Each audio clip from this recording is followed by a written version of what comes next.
Hi everyone, Chris back again, another video. Hoping everyone's okay, doing well. I'm going to change things up a little bit. I'm going to do a video, but it's going to. But the title of the video is going to be album that I think should be in everybody's record collection, irrespective of what genre of music you're into. So it's all about music. It's all about listening to things you might not normally listen to. I'm going to do a series of videos, probably one a week or something like that. They're going to be short videos, and they're going to be albums, whatever genre they're from. They're going to be from all genres. In my opinion, are absolutely killer. May have just slipped under your radar, but they are, for whatever genre they're in, they are up there. So first off, the first album I'm going to do is I'm just going to drop the needle, and we'll have 60 seconds, so you can just listen for 60 seconds or so before I turn it right down, and I will be back in a moment.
Right, so I had a little listen. So most of you probably know what this album is. Got to start off the album. It's Heart of the Congos by the Congos. Originally released in '77. Produced and mixed by Lee Perry. Recorded at the Black Ark Studios, which was Lee Perry's own studio, in, like I said, 1977. This never got a release in the UK or Europe. I'm not sure about the USA. First pressings of this are Jamaican, and they're limited to only a few hundred copies, and are worth an absolute, I would imagine, absolute fortune. I've never seen one. This has been a cult record since I got into reggae, early 80s, late 70s, early 80s, and this was an album that you knew about that you'd never seen or you'd never heard. This is just the standard edition that you can pick up today for like 20 quid. So I advise anyone watching this video, straight on Amazon and buy a copy of this. If you've never heard it, don't even stream it, just buy it. It's that good. This is the pinnacle, in my opinion, of the recordings from the Black Ark studio. It's just fantastic. The Congos were Cedric Myton on vocals and Roy Johnson. When it came to recording the album, Lee Perry got in a lot of other musicians to play on it as well. You got on here, you had Boris Gardner on bass, Ernest Raglan on lead guitar, Robert Billy Johnson on rhythm guitar, drums Slide Dunbar and Michael Richards, organ Winston Wright, piano Keith Sterling, percussion Scully. Tracks, side 1 Fisherman, Congo Man, Open Up the Gate, Children Crying, La La Bam Bam. Side 2, Can't Come In, Sodom and Gomorrah, The Wrong Thing, Ark of the Covenant, and Solid Foundation. This is one of the best reggae albums ever recorded, in my opinion. The versions of this, there are many. This never got released. Like I said, upon release, it had an extremely limited release in Jamaica. Hand-numbered copies of only a few hundred. Now, research on this album, and I'm quoting here. This is not me. I'm quoting. I didn't know this at the time until just recently, and I still don't know if it's 100% true. As soon as this album was finished, Lee Perry got in touch with Island Records. As soon as Island Records heard this tape, they jetted straight off to Kingston in Jamaica, and the story goes they bought the rights to this record. I think that was the UK and European rights. Might have been US as well, I'm not 100% sure. But at that time, 77, Island Records were releasing a lot of reggae. They were heavily promoting Bob Marley and releasing Bob Marley. And to my knowledge, they bought the rights of Lee Perry for this, and they never, ever, ever released this record. So for many, many years, the only version was the original, which you couldn't even hear, let alone, I never saw one. But that all changed around 2009. There was a release, and I've got to say, when you buy this version, the only version you're getting is the remixed Lee Perry version that he remixed after a couple of years after the original. So you're not getting the original mix here, and the original mix is very different to what you hear. Most mixes you hear are going to be the remixed version done by Lee Perry.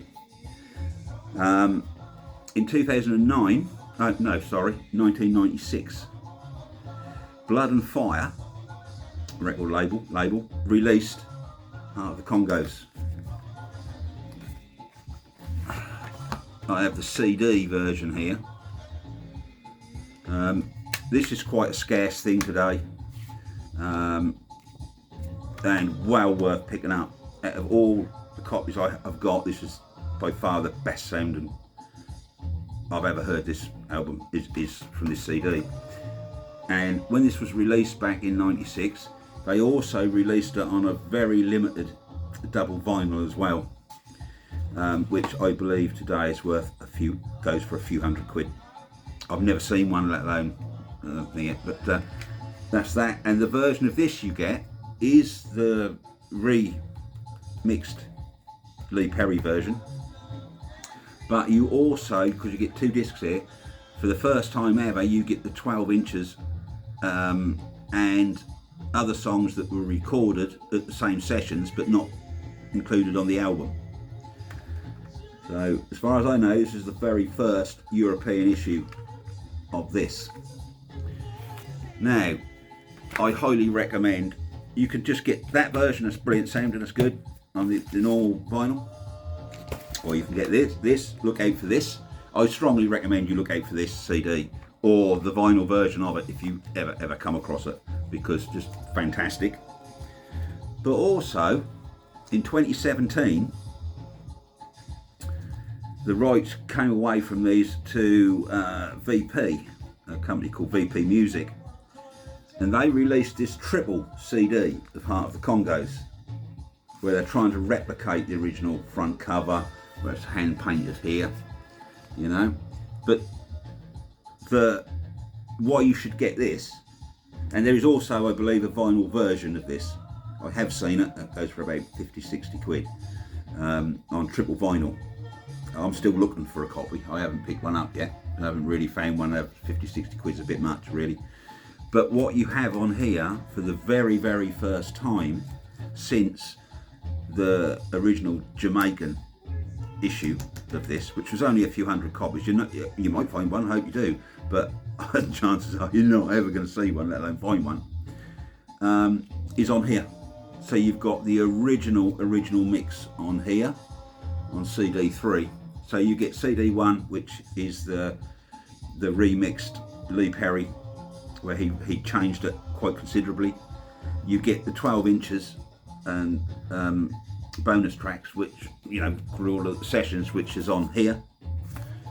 But what you get for the very first time in Europe, UK or Europe, I believe, is a version of the original mix.